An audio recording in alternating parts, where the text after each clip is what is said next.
Magandang araw. Eman Bacosa Pacquiao natalo laban kay Rodelin Perez sa kanilang naging tapatan para sa bakanteng Philippine Boxing Federation PBF Lightweight title na ginanap kanina sa DRT Sports Complex sa Muntinlupa City. Nanalo si Rodelin Perez via majority decision na siyang nagwakas sa 5-fight unbeaten streak ni Bacosa. Nagawa ni Perez na mapabagsak si Bacosa ng 3 beses sa kabuuan ng laban, kabilang ang mga pagbagsak sa round 2 at round 3 para makuha ang bentahe sa mga scorecard ng mga hurado. Ito ang nagsilbing pagbawi ni Perez matapos siyang matalo kay Bacosa sa kanilang unang pagharap noong nakaraang taon via majority decision din. Bago ang laban na ito, nag-anunsyo si Eman na mag-showbiz break muna siya sa ilalim ng GMA Sparkle upang ibuhos ng 100% ang kanyang atensyon sa pag-ensayo para sa PBF title fight. Kaya ngayong tapos na ang laban, posibleng balikan niya muna ang kanyang mga commitment sa pag-artista habang nagpapagaling.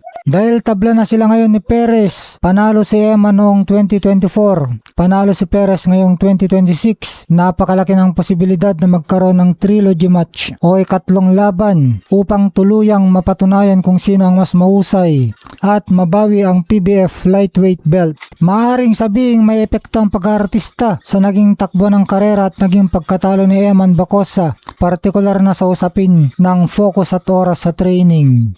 Ang boxing ay isang sports na nangangailangan ng 100% dedikasyon. Pero sa kabila ng pagkatalo, marami pa rin ang naniniwala na bata pa si Eman. Kung gagamitin niya itong leksyon upang mas maging disiplinado at magpasya kung alin ang kanyang bibigyan ng mas malaking prioridad, ang boxing ba o ang pag-aartista, maaari pa siyang bumangon ng mas malakas sa mga susunod na laban.